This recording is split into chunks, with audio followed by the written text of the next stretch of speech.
Ok, pessoal, vamos lá então dar prosseguimento aqui, né, ao nosso conteúdo. Então, espero que estejam todos bem aí, tenham tido um ótimo feriado. Vamos agora fazer só uma breve recapitulação aqui do que a gente viu até agora e onde que a gente está, ok? Bom, a gente, nesse momento, está vendo algoritmos fundamentais, né? A gente está estudando alguns algoritmos, algumas técnicas, né, que são usadas na construção de qualquer tipo de algoritmo. Então, por isso que nomes são algoritmos fundamentais, tá? Uma vez que você entende a aplicação desses algoritmos, você é capaz de construir, de resolver qualquer tipo de problema computacional, qualquer problema que exija a criação de um algoritmo, tá? Até agora, a gente viu esses quatro, né? A troca dos valores de duas variáveis, contagem, soma de um conjunto de números e o cálculo do fatorial, ok? Lembrando que esse material aqui, disponibilizei para vocês lá no AVA, né, um PDF do livro original que traz esses algoritmos descritos, né, dessa maneira que eu estou falando, e coloquei também o material, uma apostila, né, um e-book, que tem um resumo desses algoritmos lá no, lá no AVA, ok? Bom, então a gente estudou isso aqui, esses quatro. Esses três primeiros são algoritmos fundamentais que a gente chama de básicos. A base da computação está construída em cima desses três algoritmos, de tão simples e básicos que eles são, tá? Esses outros três aqui, que a gente está estudando e vai continuar a estudar hoje e na próxima aula, são algoritmos que a gente chama de iterativos, né? Por que iterativos? Porque a gente precisa reconhecer o padrão do problema e implementar ele de forma iterativa, né? Repetitiva. E esses três últimos aqui são algoritmos de manipulação e de representação da informação. Então, é algo mais voltado para a representação da informação em nível de bit, byte, né? Sistema binário e tudo mais. Então, hoje a gente vai dar continuidade aqui, vendo esse quinto algoritmo. A gente já viu o cálculo do fatorial, agora a gente vai ver esse quinto algoritmo aqui, cálculo de uma série infinita, ok? Então, vamos ver o que é que consiste isso. Vale ressaltar, pessoal, o seguinte, que o que a gente vai aprender aqui não é a série infinita em si. O que a gente vai aprender é como calcular uma série infinita, né? Então, o objetivo aqui de estudar esse problema é ver quais são as técnicas que a gente vai usar nessa resolução. E essas técnicas vão ser usadas em vários tipos de problema, tá bom? Então vamos lá, vamos partir aqui do problema, que é o seguinte: calcular o valor de S conforme definido por essa série infinita. Ok? Então, essa série é uma série, né, a gente sabe, vocês sabem o que é uma série, é um conjunto de valores, né, que se repete de acordo com um determinado padrão. Então, aqui a gente tem uma série, né, muito, a princípio, bem complexa, mas a gente vai ver que não é tanto, e ela é infinita, né? É uma série que vai se repetir aqui ao infinito. Então, a gente vai construir um algoritmo para que a gente seja capaz de calcular essa série, o valor dessa soma aí. tá? Eu vou colocar essa série aqui no Paint só para simplificar e facilitar nosso trabalho.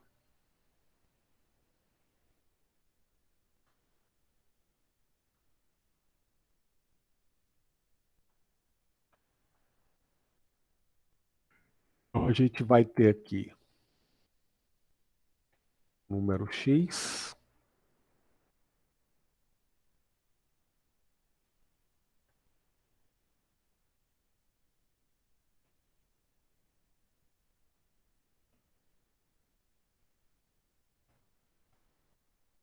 sobre 1 fatorial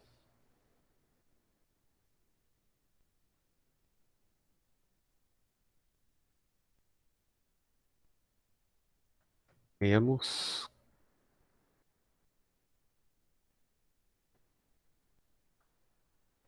x elevado a 3 sobre 3 fatorial x elevado a 5 sobre 5 fatorial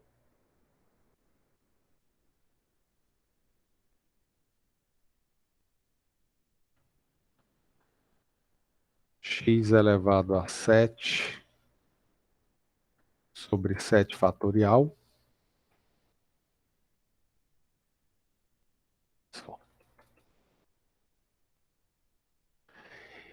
E aí a gente tem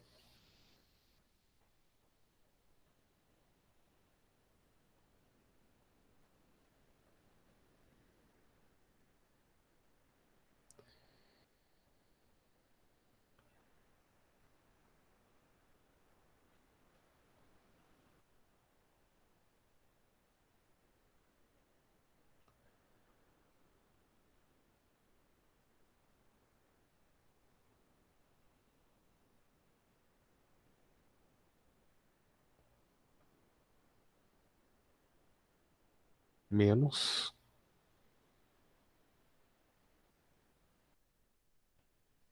mais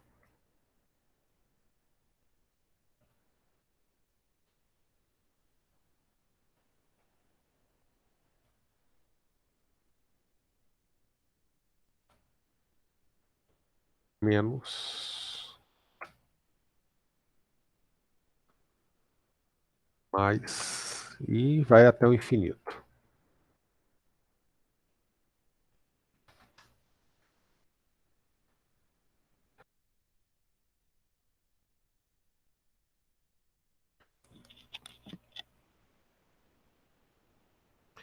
Pronto. Então a gente tem aqui a nossa série infinita e a gente vai calcular o valor dessa soma, ok? A primeira pergunta é: vocês enxergam algum padrão de repetição?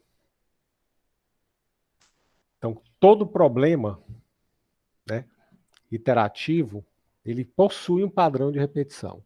Aliás, o algoritmo, vocês já devem ter observado, ele nada mais é do que um padrão que se repete e você modela ele usando aquelas estruturas de controle, né? Então, o algoritmo nada mais é do que a representação de um padrão que se repete. Então, a pergunta aqui é: vocês estão enxergando algum padrão de repetição nesses termos? Qual é esse padrão que vocês estão enxergando?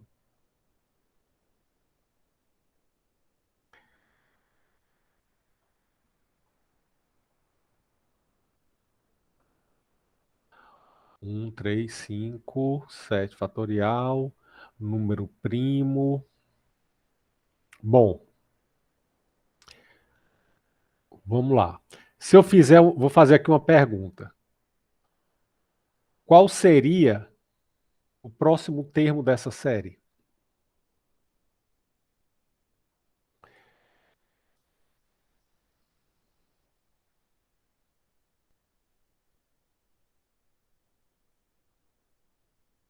Onze 9. Bom, a gente está vendo aqui 1, 3, 5, 7. E em cima estamos vendo 1, 3, 5, 7. Né? Aí, qual é o padrão de repetição? Pode ser número primo? Pode, né? Pode ser que seja o próximo 9? Pode, né? Então, a gente não tem como ter aqui a certeza. Agora, se fosse número primo, o 2 apareceria. Então, como o 2 não está aparecendo aqui, como em um dos termos, a gente pode descartar de ser números primos. Então, a gente pode inferir, deduzir que isso daqui seria números ímpares, ou seja, o próximo número seria realmente o número 9. Ok? Então, seria o número 9. Mas, observe, a gente está analisando aqui o padrão. Ok? Então, esse é o tipo de problema que a gente não pode só olhar, não sei. A gente tem que, né, analisar com calma e ver se o padrão se repete. Então, aqui realmente seria o 9. Então, se a gente tivesse padrão, eu sei que aqui o próximo elemento vai ser esse.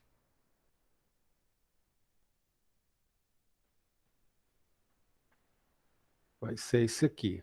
X elevado a 9 dividido pelo fatorial do 9. Beleza. E qual seria o próximo termo?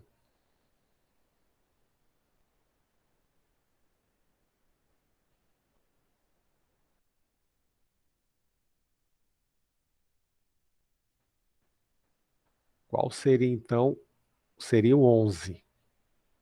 Ok. X elevado a 11 dividido pelo fatorial de 11. Beleza. Então, seria isso daqui.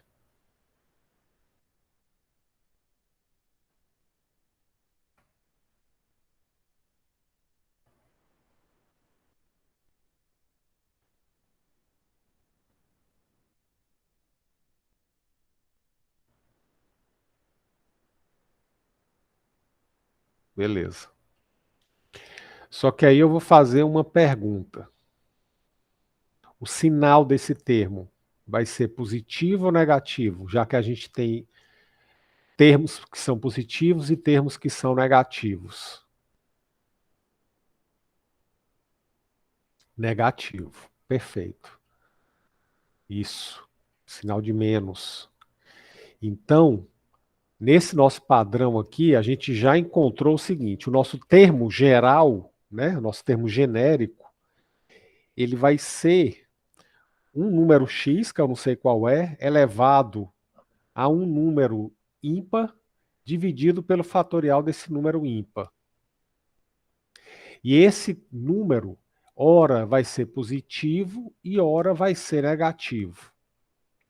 Então, de um modo geral, eu posso dizer que esse termo, né, que eu vou chamar de T, esse termo,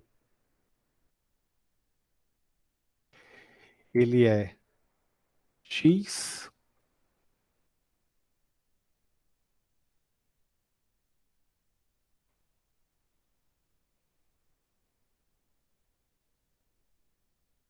elevado a i dividido pelo fatorial desse número i.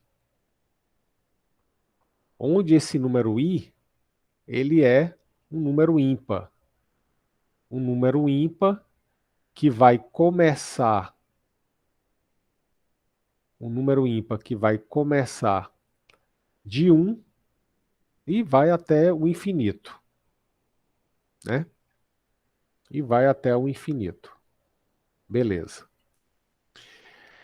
Então, já demos aqui o primeiro passo.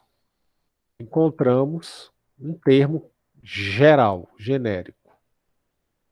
Agora, como que a gente vai saber que esse termo vai ser positivo ou negativo.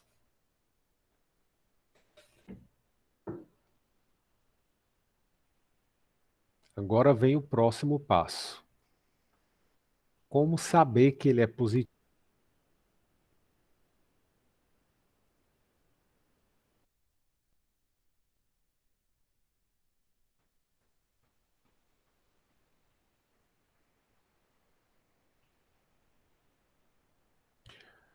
Observe que uma hora é positivo, outra é negativo. Positivo, negativo. Então, vocês já viram que isso é alternado. Então, se um é positivo, o próximo é negativo. Se um é negativo, o próximo é positivo. E assim por diante. E aí aqui continua.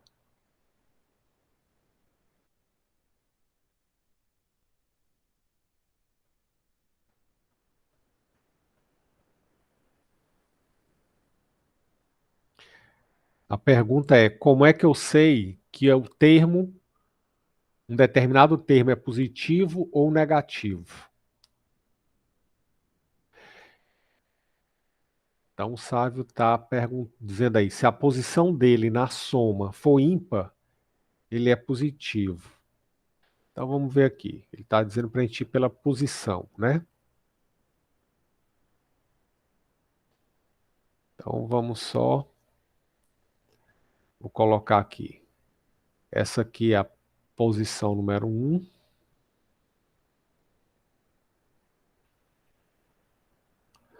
Posição número 2, 3, 4, 5, 6. Então, o Sávio está dizendo o seguinte: quando a posição dele é ímpar, então é positivo. Posições 1, 3, 5 são positivas. Posições 2, 4 e 6 são negativas. Beleza. Faz sentido. Faz sentido. Então, isso é uma maneira de você determinar essa alternância aí dos sinais. Ok. Então, agora a gente já tem aí os elementos necessários, né, para fazer a nossa implementação, né? Desenvolver o nosso algoritmo. Eu já sei qual é o termo genérico, já sei como que os sinais alternam, né? Como que os sinais alternam. Eu posso, inclusive, dizer o seguinte: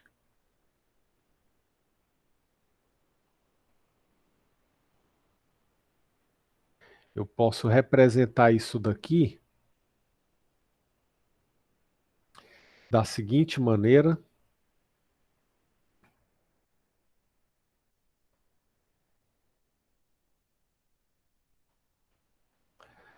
Isso aqui, menos 1 multiplicado pelo termo, e esse menos 1 aqui, falando matematicamente, eu posso dizer que é menos 1 elevado, eu vou chamar aqui de J, a posição dele, elevado a J menos 1. Opa, peraí, professor, agora esticou aí demais. Vamos lá. Se J for a posição dele, né, começando de 1 e indo até 6, ao infinito, vamos dizer, quando eu diminuir de 1, né, se ele for par, por exemplo, se aqui for a posição for 1, 1 menos 1 é 0. Menos 1 elevado a 0 dá 1. Então, o termo vai ficar positivo. Se ele for 2, a posição 2, 2 menos 1 dá 1. Menos 1 elevado a 1 dá menos 1. Menos 1 vezes esse termo vai dar esse termo negativo, né? Lembrando que, por exemplo, menos 3 Na verdade, eu posso dizer que menos 3 é menos 1 multiplicado por 3, né?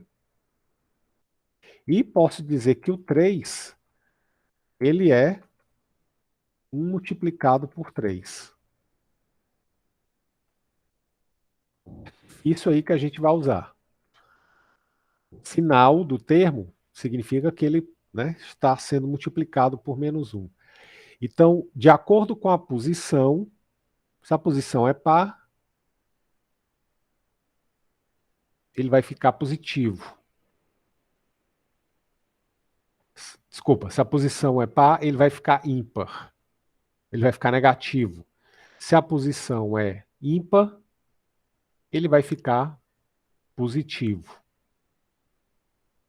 Então, essa alternância dos sinais, isso que o sábio disse, de quando a posição é ímpar, ele fica positivo, quando a posição é par, ele fica negativo, a gente vai representar dessa maneira, matematicamente falando. Ok?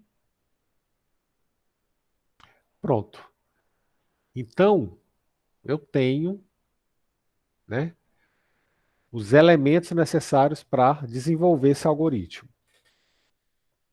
Tá certo? E vamos lá. Vamos partir para a implementação. Agora tem um detalhe.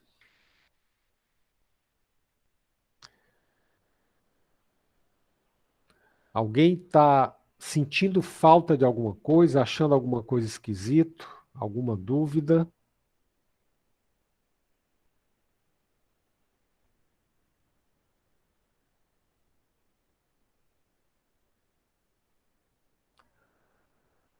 Se eu perguntar para vocês quais seriam as entradas do nosso algoritmo, é que eu precisaria fornecer para esse algoritmo calcular o valor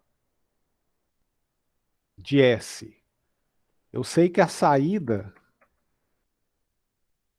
eu sei que a saída vai ser o valor de S. Agora, quais são as entradas?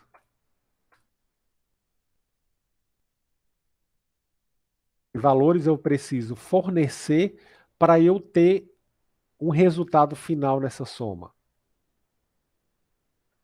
Isso, o J é a posição. Então, refazendo a pergunta, quais são os valores que eu tenho que fornecer de entrada para que eu consiga calcular o valor dessa soma, né? Desse S aí.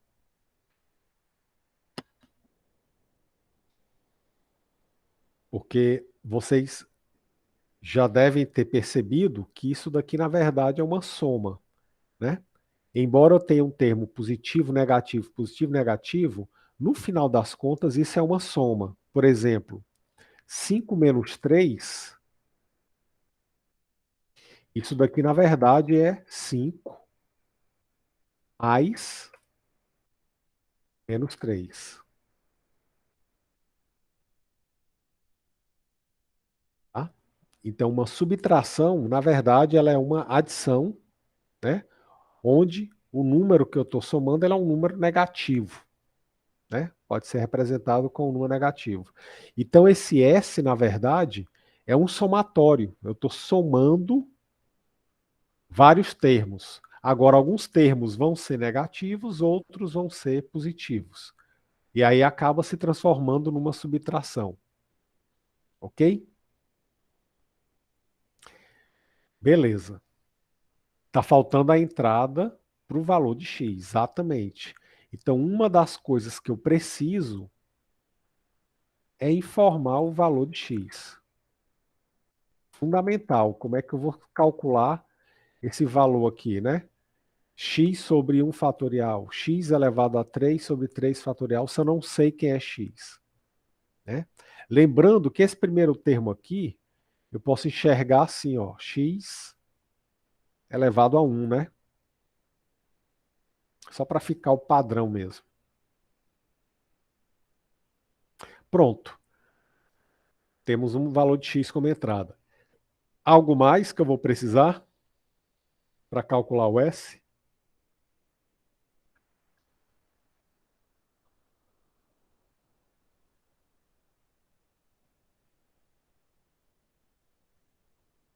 O que é que vocês acham aí? Tem alguma informação aí que eu preciso a mais?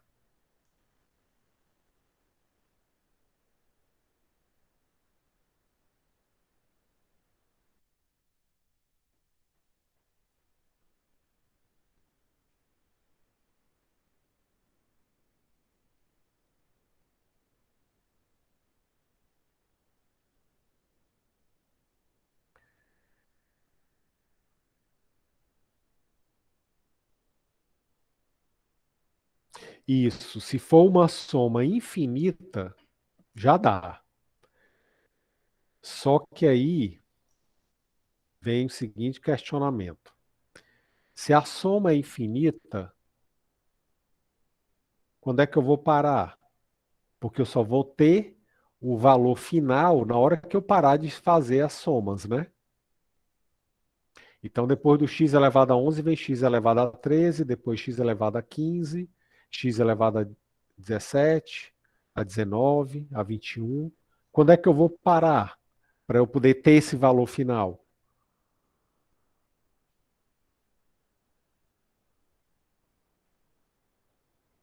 Qual seria uma maneira de eu parar?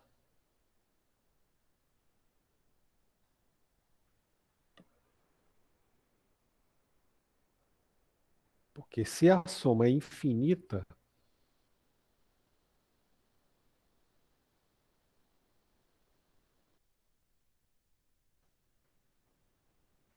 se fosse uma PG, uma progressão geométrica, eu até saberia, né, calcular uma soma infinita dos termos de uma PG, porque tem uma equação para isso, né, uma fórmula para isso.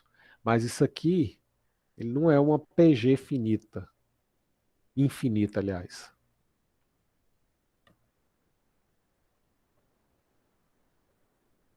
a princípio, né? A não ser que a gente encontre aqui a razão.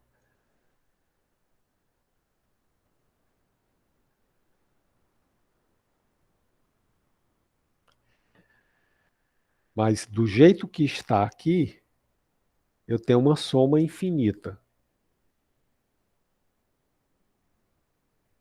O que é que eu precisaria para poder chegar num valor, num determinado valor?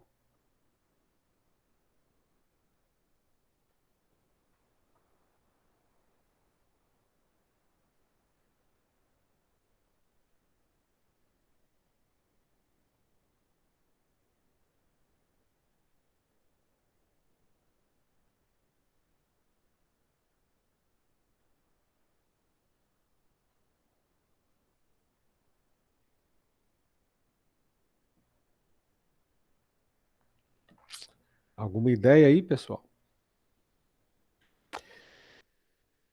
Vamos imaginar agora em termos computacionais. Você vai fazer um algoritmo que vai fazer esse somatório aí. Se é um somatório, você já sabe que vai ter aqueles fundamentos lá. Eu vou ter uma variável que eu vou inicializar com S, com zero, uma variável que vai acumular o valor da soma, e a gente vai ter uma estrutura de repetição qualquer aqui, e dentro dessa estrutura eu vou ter, em algum momento, o S somado com um determinado valor,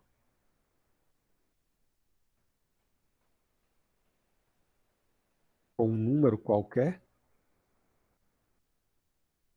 vou chamar aqui de valor, e depois esse valor o resultado dessa soma é acumulado de novo no S. Né? Então, isso aqui é o fundamento daquele algoritmo de contagem, de somatório, que é o que a gente vai precisar aqui para fazer esse algoritmo. Só que esse comando de repetição, ele precisa ter uma condição de parada. Né? Quando é que eu vou parar? Pode ser while, pode ser for, enfim. Mas eu tenho que saber o que é que vai fazer eu parar.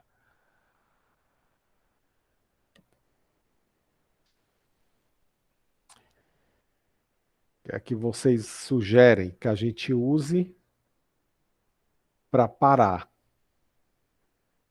de fazer, né, essa soma?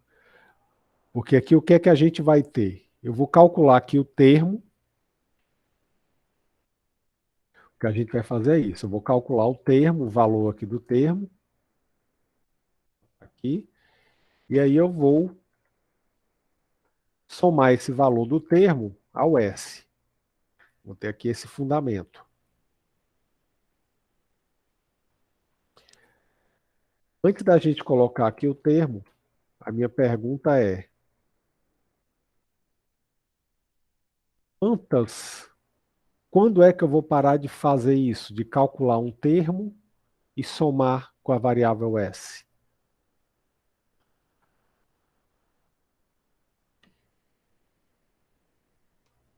Ideias aí, pessoal? Vocês estão me ouvindo? Conexão caiu, não, né? Beleza,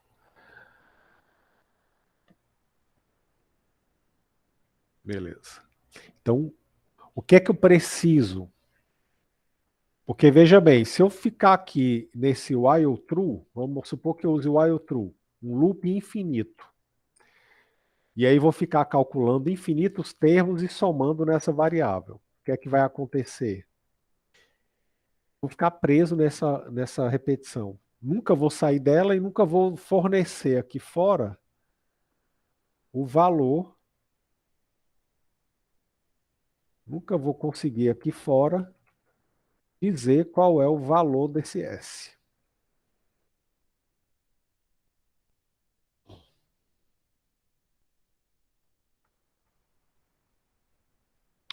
O que é que eu vou, como que eu posso fazer para parar esse while aqui, sair desse loop e chegar até esse console.log? O que é que eu precisaria? O que é que vocês me sugerem?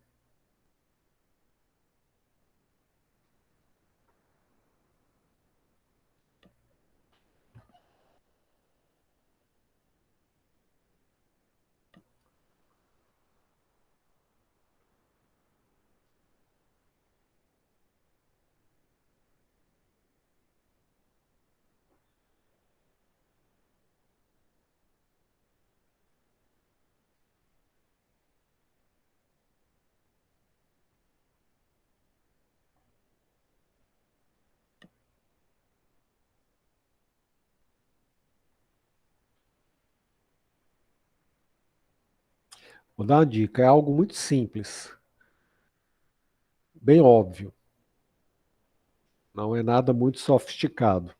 Tem como fazer um critério de parada sofisticado, mas não é o que eu quero aqui. Eu quero uma coisa bem básica, bem trivial, bruta e simples.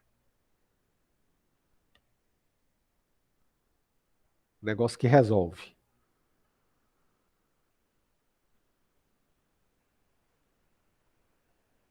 Bom, uma coisa que você pode fazer é dizer quantos termos você vai usar para fazer o cálculo do S. Ah, professor, eu não pensei isso porque a soma é infinita. Então, se a soma é infinita, eu não preciso dizer quantos termos são. Ela vai para o infinito. Concordo. Mas aí agora vem algo né, que é inerente à computação, ao processo de computação. A computação, ela trabalha com valores finitos, tá? Então, por isso que o pessoal aí da ciência da computação tem uma disciplina chamada resolução de problemas, resolução de pro, solução de cara, esqueci o nome. É matemática finita, resumindo. Solução de problemas finitos. É, uma coisa assim. Solução de problemas com soluções finitas. Resumindo, é matemática finita. O que é matemática finita? Matemática discreta, aliás. É. Solução de problemas de natureza discreta. Esse é o nome da disciplina. O que que é a matemática discreta? É a matemática que trabalha com valores pontuais, discretos. Então, a gente tem aqui uma soma infinita, mas o meu computador não pode ficar somando infinitamente, porque eu preciso de um resultado pontual.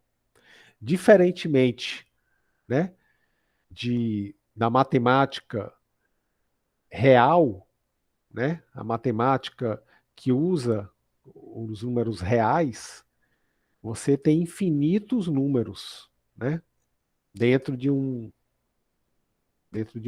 do eixo x, do eixo y. Então você consegue trabalhar com números infinitos. Computador não. Então eu preciso, né, para eu chegar no valor, eu preciso dizer quantas repetições eu vou fazer. Então eu vou usar aqui a quantidade de termos da minha série. Eu vou dizer quantos termos eu quero. Ah, professor, mas se a série é infinita, eu tenho que colocar muitos termos. Tudo bem. Então você bota lá 1000 termos. Não é um número infinito, mas é um número relativamente grande. 2000 termos. O importante é que você chegue no momento e pare, tá? É a condição da parada, ok? Tá claro isso aí, pessoal? Então, eu vou ter aqui, vou até usar o for para exemplificar. Vou precisar saber quantos termos eu vou ter.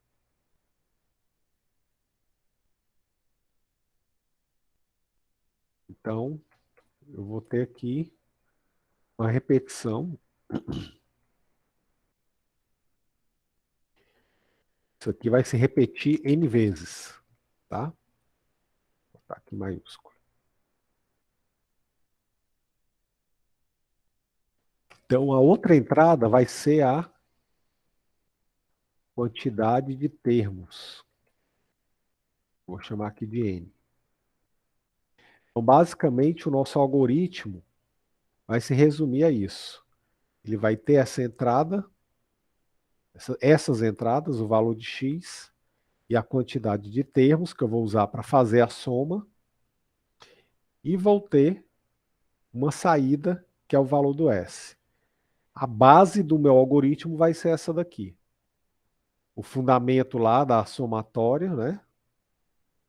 E dentro dele eu vou ter aqui exatamente aquele, né?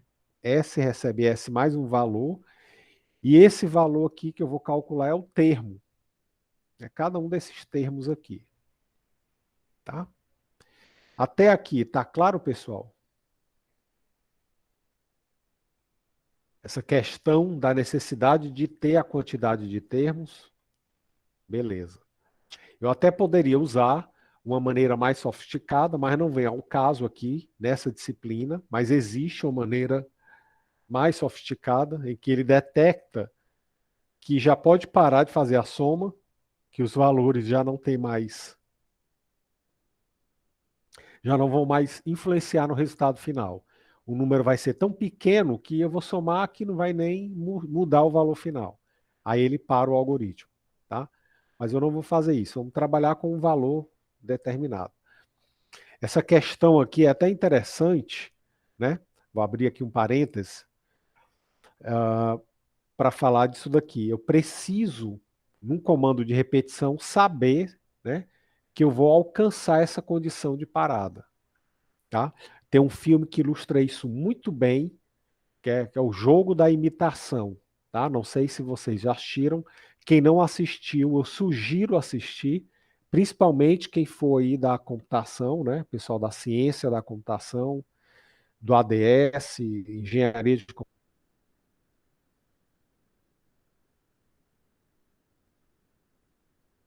o Alan Turing, ele é considerado o pai da ciência da computação. E aquele problema, né, na hora que chega lá as autoridades inglesas para desligar a máquina dele, né, e ele diz que não desligasse, aquilo ilustra um dos grandes problemas da computação, que é o problema da parada, tá? O problema da parada, ou halting problem, Um problema que foi formulado pelo Alan Turing, né? Naquele filme foi muito bem colocado. Vai alcançar a condição de parada, né? Será que ele não está rodando e vai chegar um momento que ele vai chegar à condição de parada e ele vai dar o resultado? Ou será que ele entrou em loop infinito? Esse é o problema da parada. E aí, naquele momento, é exatamente isso. Ninguém sabe naquele momento se a máquina vai chegar no resultado ou se ela está só demorando Professor? aqui a base do meu algoritmo. Então, vamos construir ele agora. Vamos botar para rodar e deixar de papo furado. Professor? Então, eu vou abrir aqui. Oi, pode falar. O senhor tá dando umas travadas. Travou, foi? Mas melhorou agora? Então agora não tá travando não, mas o senhor tava dando umas travadas. Tá, beleza. Ok, é. A minha internet hoje está dando umas travadas mesmo. Mas beleza. Mas vamos lá. Então vamos implementar aqui essa questão, né, do, do código. Bom, vou precisar dessas entradas, valor de x e quantidade de termos. Então vou ter o x.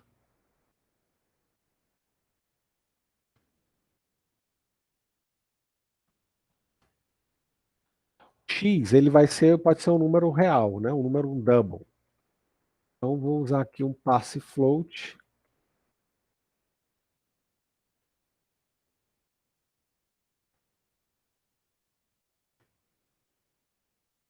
Desculpa, não é double, é passe float. Estava dando a aula anterior em Java e estou com a cabeça ainda com Java. Ok, então vou ler o valor do x. E a outra entrada vai ser o n, que é a quantidade de termos.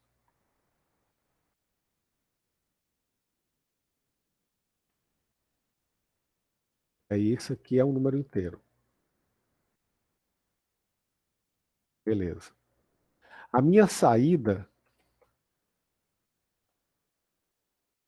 vai ser o S, né?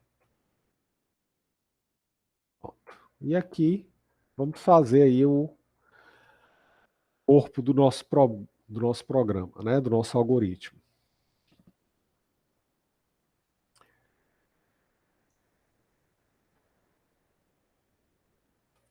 Beleza.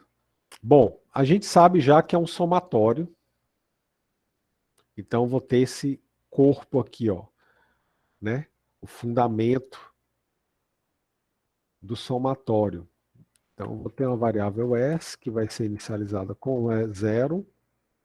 Vamos ter aqui um loop,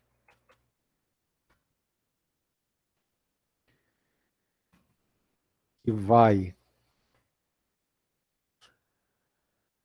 repetir isso daqui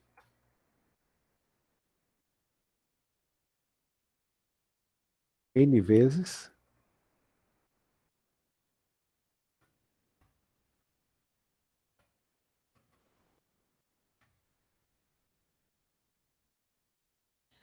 Vamos ter aqui o cálculo, esse termo, que eu vou deixar aqui dessa maneira.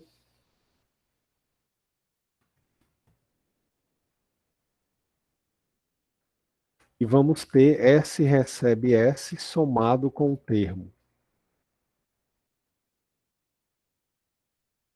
Ok? Então, está aqui o fundamento que a gente vai usar. Ok? Até aqui, pessoal, tudo bem? Alguma dúvida, pergunta?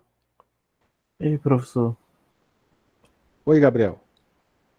em questão essa que você falou do loop ter um término, a gente pode definir assim o término dele na questão de ser infinito, essas coisas? Pode, né? Nesse caso aqui, a gente precisa definir porque eu tenho que ter um momento que eu vou parar, né? Para poder ter esse valor do S. Agora a gente pode, né? Eu posso usar uma técnica que ela consegue detectar se o meu valor do S está sofrendo alguma modificação. Que vai chegar um momento que esses valores aqui que eu vou gerar vão ser tão pequenos. Ó, imagina um número dividido pelo fatorial de 11. Né? É um número muito grande, muito pequeno. O fatorial de 11 é muito grande. Então, esse resultado aqui é um número pequeno. Quanto maior for esse número, menor vai ser esse termo. Vai ser um número quase zero. Então, vai chegar o momento que esses termos não vão nem mais afetar tanto o resultado final. Né? Vai ter mudança lá na 30ª casa decimal.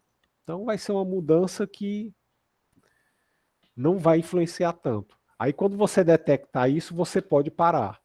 Essa é uma maneira de fazer, tá bom? Mas a Então a gente não gente vai pode usar isso fazer o agora. computador ter esse senso, né, de parada. Pode sim, exatamente. Exatamente. E aí a gente usaria, no caso, o comando while, né? Que aí ele vai testar essa condição. Tem como a gente verificar isso daí. Aí o Mas computador, o a próprio gente pode algoritmo fazer detecta. pelas duas formas, tanto definindo como fazer com que o computador ele mesmo define. Pode sim. Pode sim. Nesse caso aqui, eu não vou fazer dessa outra maneira, Gabriel, porque não é objetivo da gente, e isso é um negócio que diz respeito a uma área chamada cálculo numérico. Vocês vão até estudar isso, tá? Mas ainda não é o momento para a gente ver isso, tá? Eu poderia até falar Certo, depois para vocês, mas não faz parte do que eu quero que vocês aprendam com esse algoritmo, entendeu? certo. O que eu quero, no final aqui, eu vou dizer exatamente o que, que eu quero que vocês absorvam de tudo que a gente fez. Beleza. Então vamos lá.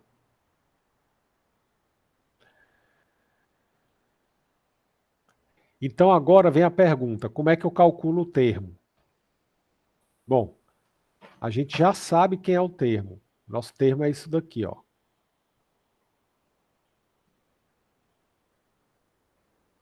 Nosso termo é isso daqui,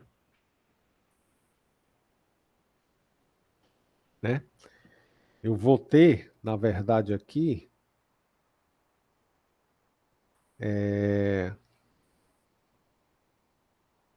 que eu usei I, né? Na verdade, eu deveria ter usado aqui J, só para ficar de acordo com.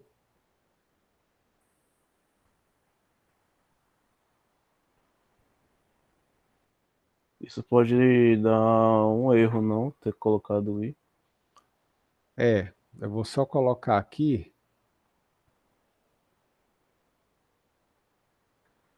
Vou só colocar aqui de outra maneira, tá? Só para ficar de acordo com o que a gente escreveu.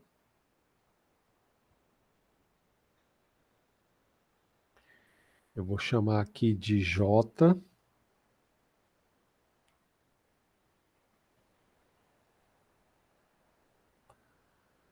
Peraí, vou apagar aqui.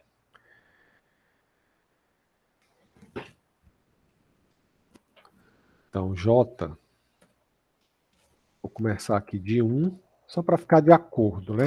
Com aquele termo matemático lá. 1, ele é menor ou igual a N.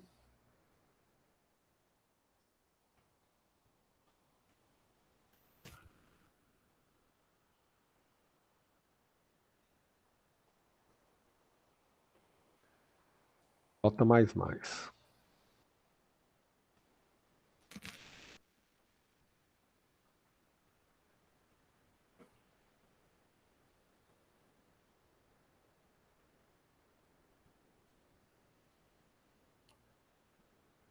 Pronto, só para ficar bem de acordo lá compatível com o que a gente escreveu. Então, o J vai ser o termo. Termo 1, 2, 3, né? Vão ser N termos. Então, a gente pode fazer o termo usando exatamente isso daqui. Então, vai ser math.pol, que é a potência, né? Vou escrever esse aqui primeiro. Esse aqui vai ser I, x elevado a I, dividido pelo fatorial desse número I. Como é que eu vou fazer o fatorial? Né? Bom, o ideal é que a gente tivesse uma função como essa daqui, ó, como essa math.pol, para ajudar a gente, mas não tem. Mas aí agora a gente vai fazer o seguinte, a gente vai abstrair do problema e vai supor que essa função exista. Então, eu vou dizer que essa função fatorial se chama fatorial. Vamos imaginar que o JavaScript tenha uma função dessa. Eu sei que ele não tem, mas vamos imaginar que ele, se ele tivesse, eu vou escrever assim.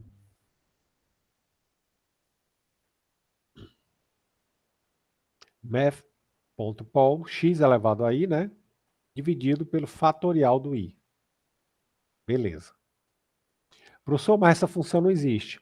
Mas vamos com calma. Suponha que exista, vamos imaginar que exista, só para facilitar nosso problema, né? Nosso trabalho. Pronto. Agora é só fazer o sinal, a questão aqui do sinal. Tá? Então eu vou criar aqui uma variável, eu até poderia colocar junto lá, mas eu vou fazer o seguinte.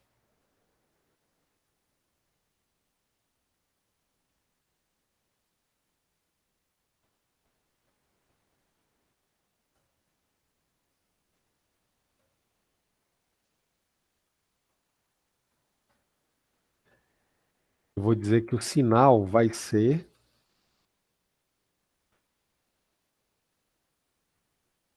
menos 1 elevado a j menos 1.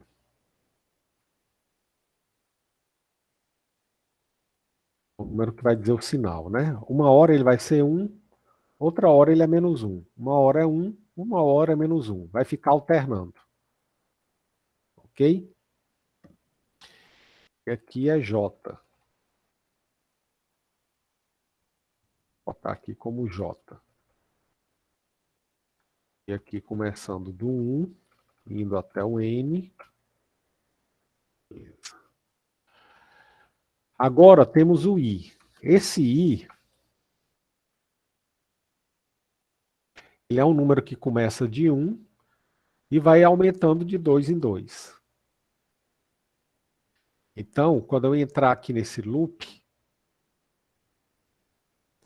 eu vou precisar ter essa variável i inicializada com o valor 1.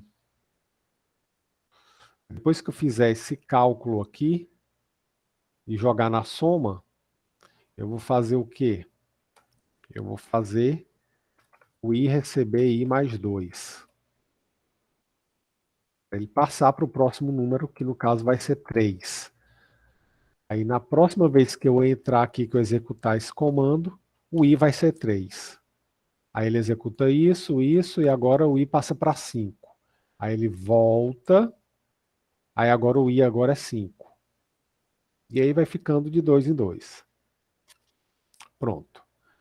Então já tem o i, tem o j, tem tudo aqui bem direitinho.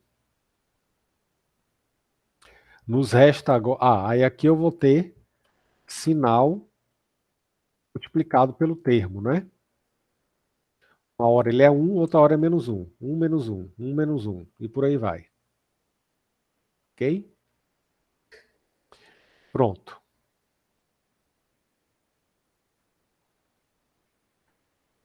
Agora a gente vai... Opa, só fazer aqui assim.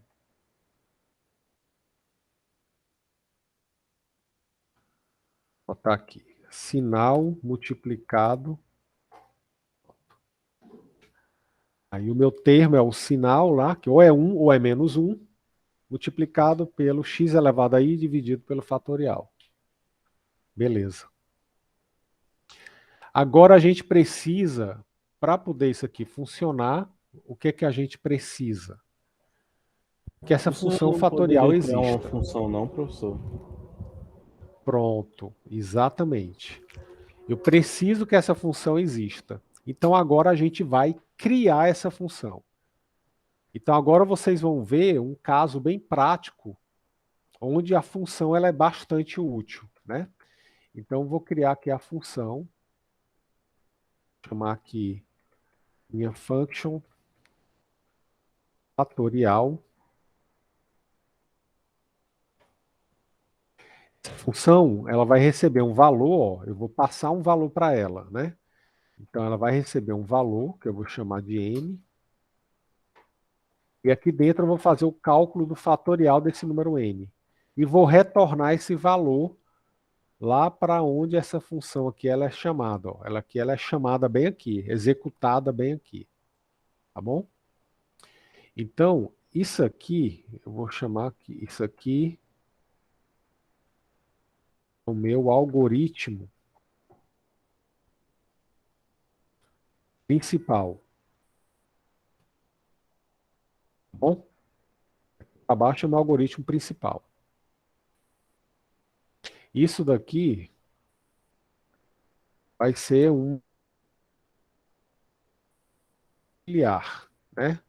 Ou um subalgoritmo. Tá? É um algoritmo que vai ser rodado apenas para me auxiliar lá no algoritmo principal. Então, o que é que essa função vai calcular o fatorial? A gente aprendeu isso na aula passada. Então, vamos fazer aqui. Eu vou ter uma variável, vai acumular o produto, ela começa com 1,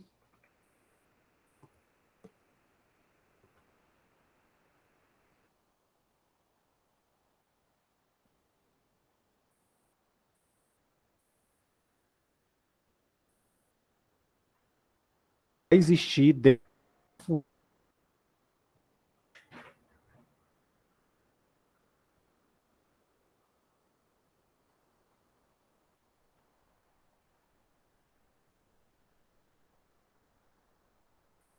Professor, isso é muito confuso. Eu posso criar.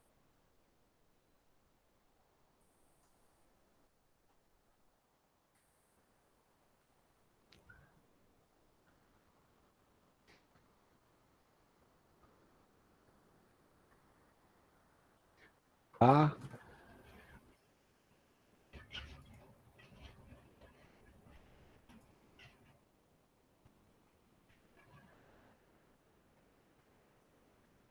Você pode fazer aqui. Mas eu.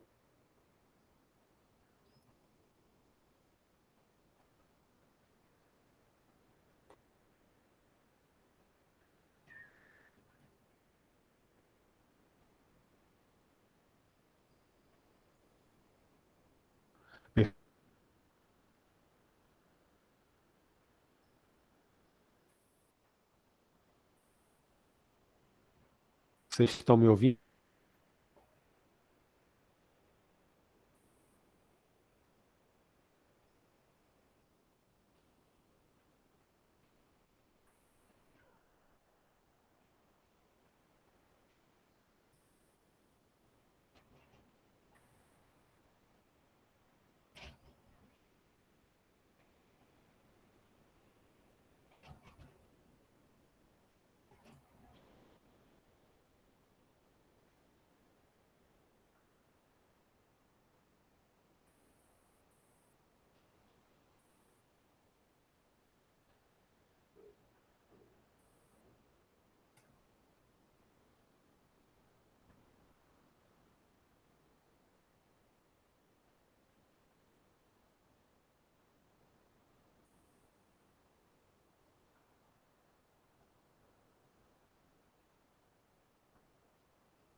Pessoal, vocês estão me ouvindo agora?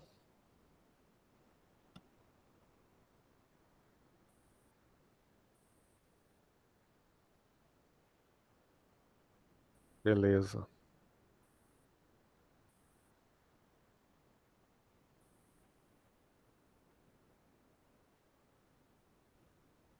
Joia. Só compartilhar aqui minha tela de novo, então.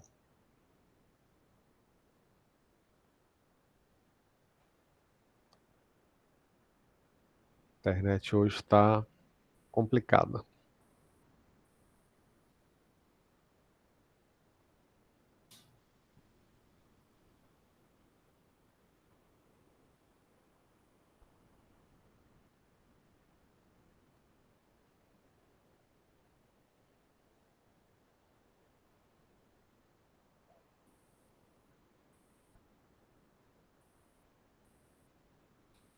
Beleza. Bom, até que parte vocês me ouviram?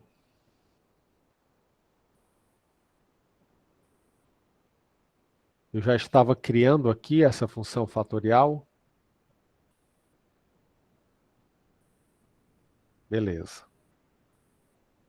Então vamos lá. Então vou criar aqui a função, né, fatorial. A gente já aprendeu a criar o fatorial, né, o algoritmo dele. Então vou criar aqui a função fatorial produto recebeu produto multiplicado pelo i. Depois que eu calcular, eu vou retornar esse produto aí. Ele retorna, esse comando return faz o quê? Vai pegar o valor que tem nessa variável produto, que vai ter o valor do fatorial desse número que ele recebe, e ele vai retornar para cá, ó, vem para cá. Então, por exemplo, quando quando o i for 5, vai ter o valor 5, aqui vai ter o valor 5, né? Aí, esse 5 aqui vai ser passado para cá, ó. Onde tem um n, vira 5. Aí ele vai calcular, quando ele terminar, produto vai ter o valor 120. Aí ele retorna produto. Produto, o valor dele será 120. Aí ele retorna o número 120 para cá, ó. Exatamente para cá. E aí ele vai fazer o cálculo de x elevado a 5 dividido por 120. Ok? Então, o return vai funcionar dessa maneira.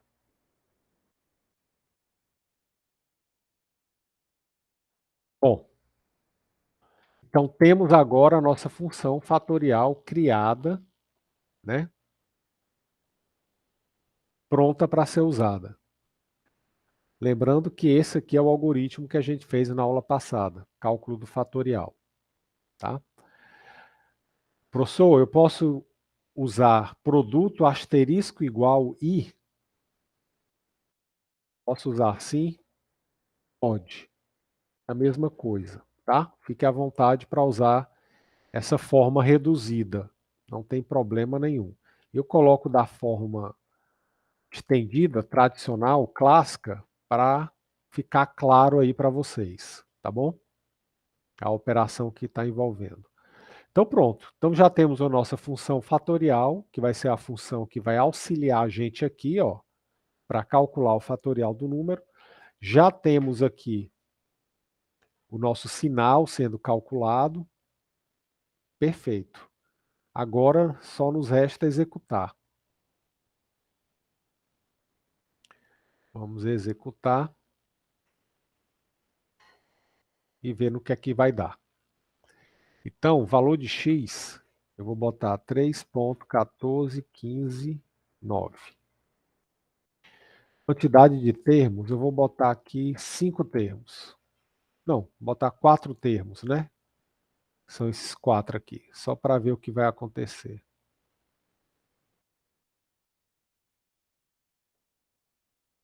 Então, o valor do S deu isso aqui. Deixa eu usar aqui um document write, só para ficar melhor, né?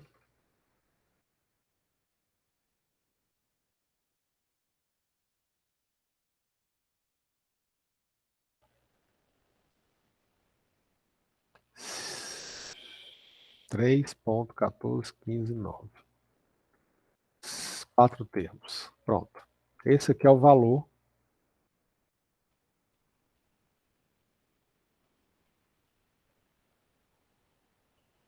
que ele calculou. Deixa eu aumentar aqui o número de termos. Está com 10 termos. Então, já deu esse valor aqui. Então, ele está funcionando. Ok? Ele está funcionando. Ei, professor, Oi. no URI vai ter uma questão dessa? No URI, dessa exatamente com essa série não, mas ela tem questões com outros tipos de série. Por exemplo, uma série que eu sei que aparece lá é a série, acho que é a série harmônica. É 1 dividido por um valor mais 2 dividido por outro. Não, eu acho que é essa série aqui. É algo nesse sentido. E tem uma outra série lá também, diferente. Então, qualquer série que aparecer, você já vai ter condição de fazer. Por quê? Vamos ver agora quais são os fundamentos que vão aparecer aqui, tá? Mas antes de fazer isso, deixa eu só dizer aqui uma coisa, tá? Esse valor aqui, pessoal, né? É o valor do S que ele calculou. Esse valor, calculado por essa série, ela por acaso é conhecida como a série de Taylor. Não sei se vocês já estão fazendo a disciplina de matemática, resolução de problemas matemáticos, né? Que é cálculo, chamado de cálculo diferencial integral. Então isso daqui é uma série de Taylor. E essa série específica aqui, por acaso, ela calcula o valor do seno de um número, né? O seno desse número x. Existem várias séries, tem uma série que calcula o cosseno, né? Tem uma série que calcula tangente e vários outros problemas aí matemáticos, né? Problemas da engenharia, o pessoal da engenharia vai usar isso muito. Então existem várias séries, né, que você pode usar para calcular essas funções. O JavaScript, ele possui uma função que calcula o seno de um número. Então a gente vai agora só fazer o seguinte, eu vou comparar aqui com o valor que o JavaScript calcula. Como é que o JavaScript faz? Ele tem essa função aqui, ó. f.sin. Ele calcula o seno de um número. E eu vou botar aqui o número x. Então eu vou botar um embaixo do outro para a gente comparar, tá? O que é que vai acontecer, ó? 3.14.15.9. Professor, isso daí por acaso você vai calcular o seno do π? Exatamente. Eu estou usando esse número propositalmente, porque ele vai calcular o seno do π, né? Quantos termos? Vou botar 4 termos.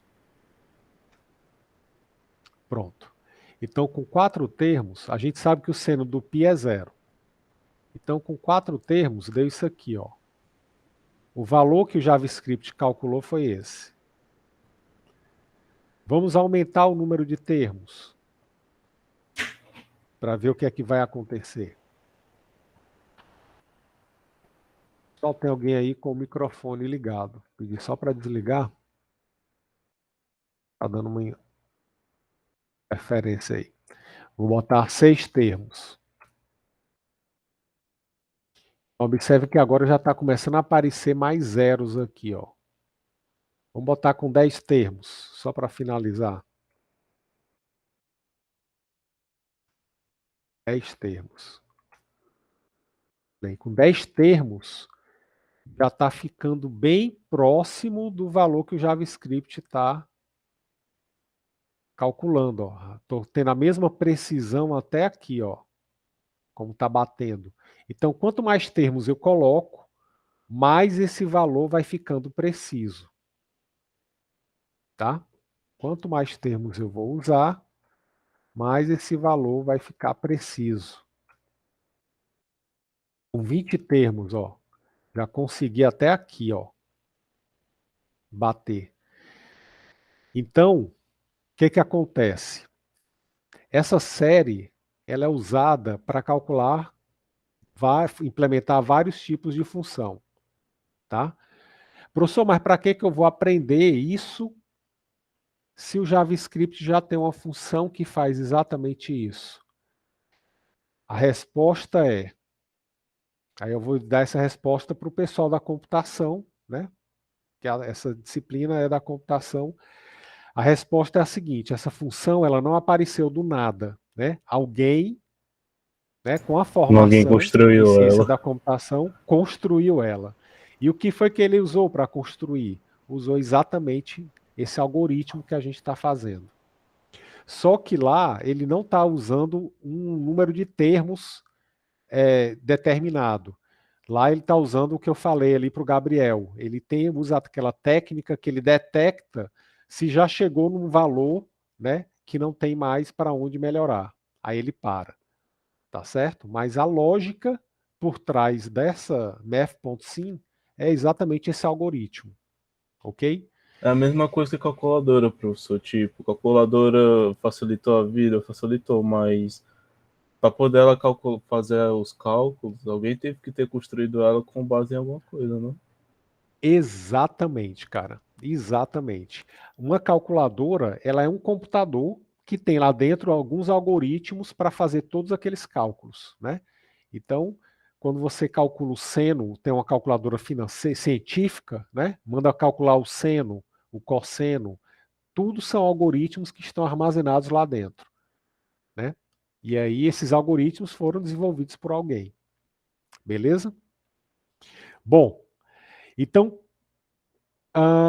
quais são os fundamentos que a gente aprendeu aqui? Aí agora eu vou só fazer uma Tem a breve contagem. a contagem, né? A gente está usando o somatório, né? Observe que a gente já está começando a usar coisas que a gente já aprendeu, né? A gente introduziu agora Eu só não estou vendo a média. isso, que a gente não está usando média aqui, que média não é um fundamento em si, Ah, né? Mas eu estou usando aqui, ó, esse novo recurso aqui, né, de ficar fazendo alternância do sinal.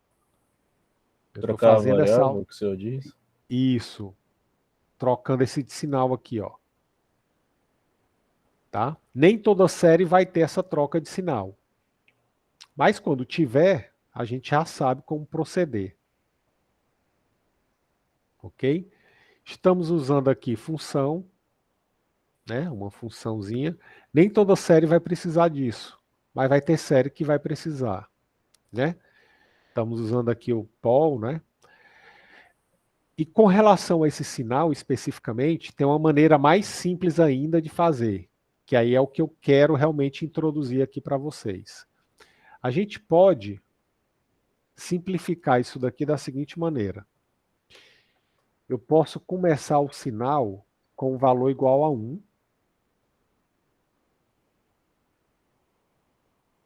E posso fazer o seguinte. Posso inverter dessa maneira aqui. Está com -1, aliás. É uma maneira. Então, vou fazer sinal recebe menos sinal. Aí, menos menos 1 dá 1. Aí fica positivo. Quando ele voltar aqui e for fazer de novo, como o sinal é 1, menos sinal vai ser -1. Aí agora ele armazena -1. Quando ele voltar de novo, o sinal é -1. Menos menos 1 dá 1. Aí armazena 1. quando ele executar de novo, menos 1 vai dar menos 1. E aí ele fica alternando. Né? Então, essa daqui é uma outra maneira de você trabalhar com essa alternância dos sinais. Né? Ou então você pode até deixar aqui começando de 1 e deixa para alternar o sinal depois aqui. Preparando para a próxima rodada. Seria uma maneira também de fazer. Mas essa maneira aqui, ela se torna mais simples, que eu apenas vou alterar realmente o sinal, né, daquele número. Vai ficar sempre mudando de menos 1 para 1, menos 1 para 1. Tá? Vou botar isso aqui.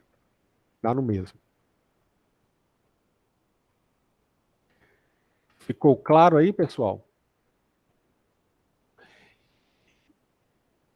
Bom, e qual é o fundamento mais importante de todos aqui? É você pegar uma série e encontrar o padrão de repetição dela.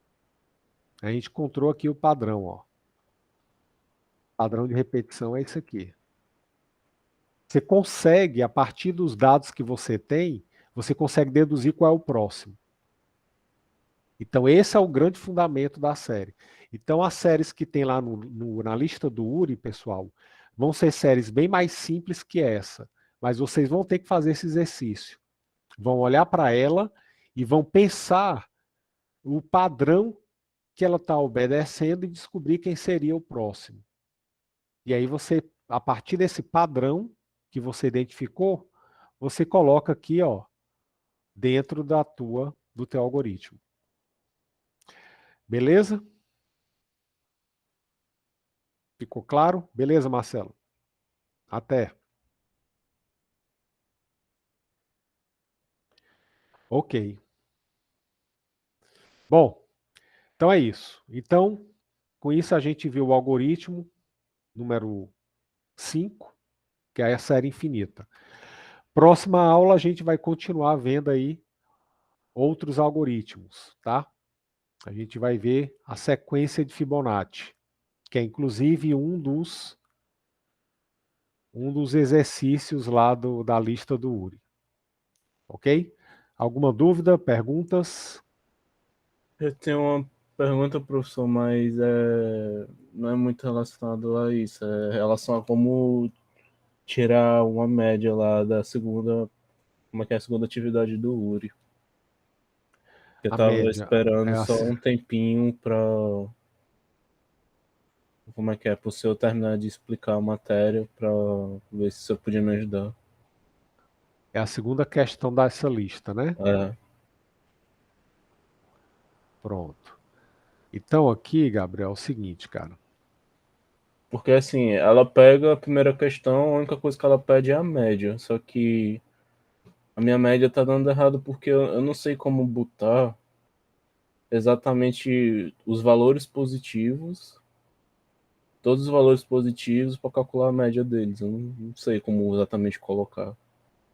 Beleza. Eu vou pegar aqui o teu código da primeira Uhum, para a gente usar ela como base, tá? tá. Então, a gente vai ter aqui o seguinte. Esse ponto e vírgula aqui depois da chave, você pode até tirar, nem precisa. Bom, então você pegou aqui, está somando os números positivos e mostrando. Perfeito. Agora você precisa calcular a média. O que, que é uma média? A média nada mais é É do simplesmente que somar todos os números e isso. dividir pela quantidade de números que foi somado. Pronto. Então você vai precisar agora do segundo fundamento que a gente aprendeu, que é fazer a contagem desses números positivos. Então, o que é que o fundamento da contagem diz? É basicamente a mesma coisa do somatório, só que eu vou somar de um em um. Então você vai precisar ter aqui um contador inicializado com 0. E toda vez que você encontrar um número positivo, o que é que você vai fazer? Ah, não, isso aqui já é a contagem, né? Ah, É. já é a contagem. Então você já tem a contagem. O que você vai precisar agora é fazer a soma desses números positivos. É aí que eu encontrei o meu problema, porque eu não soube como fazer. E Pronto. Então, tipo, ele vai digitar todos os números, só que ele só quer os positivos. Aí eu não sei como exatamente escolher cada positivo que ele bota. pronto. Então vamos usar esse fundamento aqui, ó, exatamente o que a gente usou hoje, do somatório. Você já está contando. Eu já sei quantos números positivos eu tenho. Agora eu preciso da soma desses números positivos. Então, eu vou ter aqui uma variável que vai acumular a soma desses números positivos. Vai começar com zero. Toda vez, Gabriel, que você encontrar um número positivo, o que é que você vai fazer? Você vai incrementar o contador. Né? Opa, achei mais um. Né? E você vai pegar aquele valor que você digitou, que você sabe que é positivo. Como é que você sabe que é positivo? Porque eu estou dentro do if aqui, né? Se ele entrou no if, é porque esse número aqui é maior que zero. Então você vai fazer soma, recebe a soma, mais esse número aí. Tá Então dentro do observe que if, né? agora que está dentro do if, eu introduzi aquele somatório, né? A variável começando com zero e ela aqui acumulando o valor que eu quero, que no caso é esse números aqui. Quando você sair, aí é só você calcular a média, né?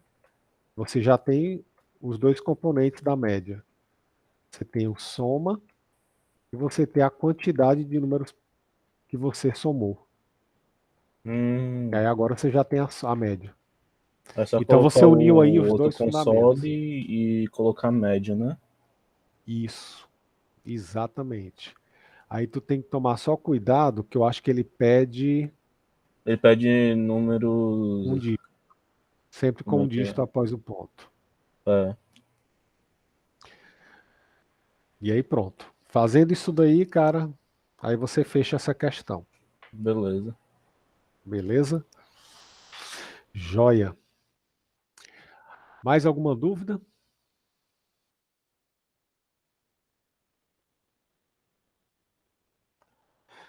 Tranquilo, né? Beleza, então. Bom, pessoal, então a lista está aí, continuem ela. Próxima aula a gente continua com os algoritmos fundamentais, tá? A lista 4 vai até 11 de novembro, então vocês têm aí quase um mês ainda, mas eu peço para que vocês agilizem ela, que eu acho que daqui a uma semana ou duas, no máximo, eu vou liberar já a lista 5. Aí vocês já vão ter folga aí para fazer. Posso sim, Brenda. Vamos lá. A tua questão 4.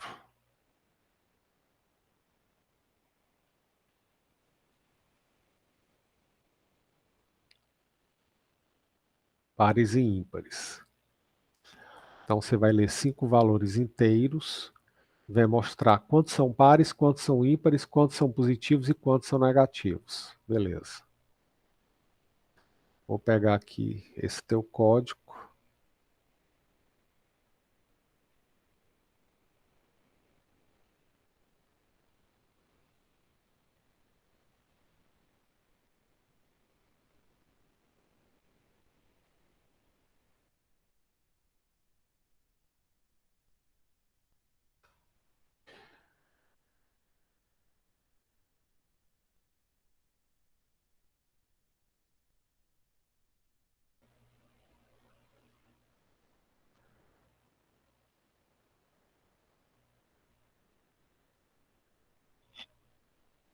Hum,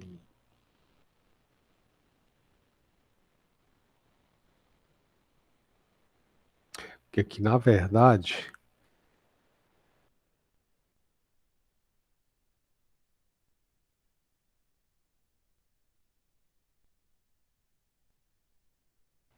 aqui é como se fosse o prompt que você tivesse aqui, tá? Vou só trocar aqui. Prompt e faltou aqui o paciente. Senão ele vai ficar como string. Ok? Então você vai fazer a leitura, tem aqui todos os seus contadores, os 4 contadores, beleza. Aí você tem um for.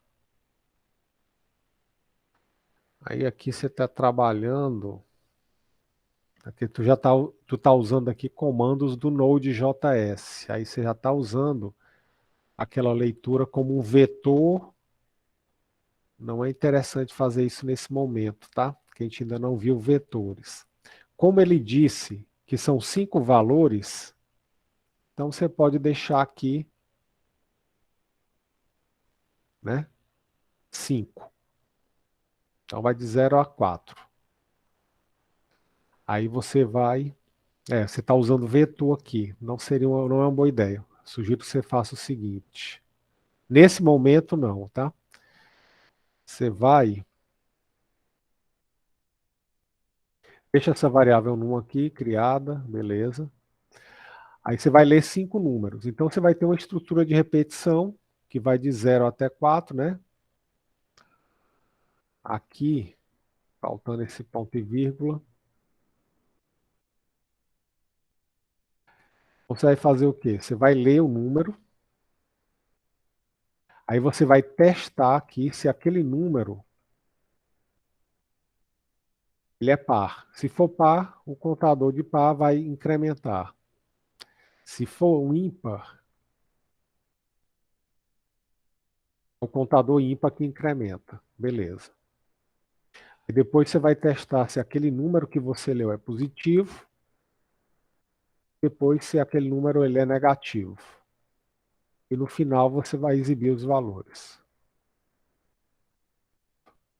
Então eu sugiro que você faça essa alteração, Brenda.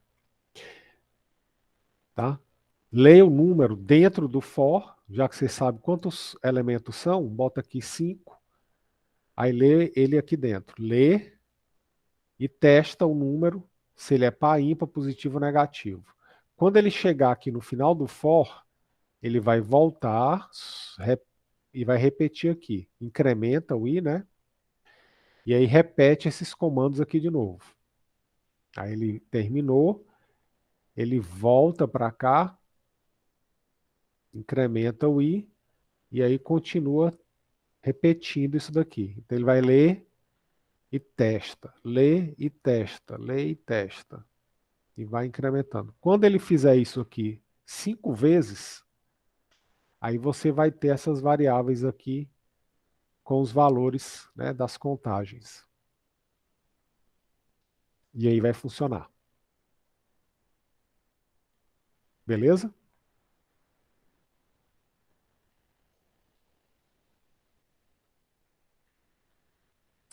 Joia.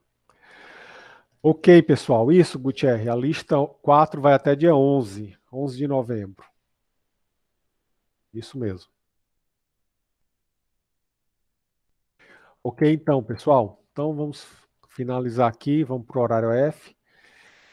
Grande abraço a todos. Fiquem com Deus. Bom final de semana, hein? Até terça-feira. Tchau, tchau.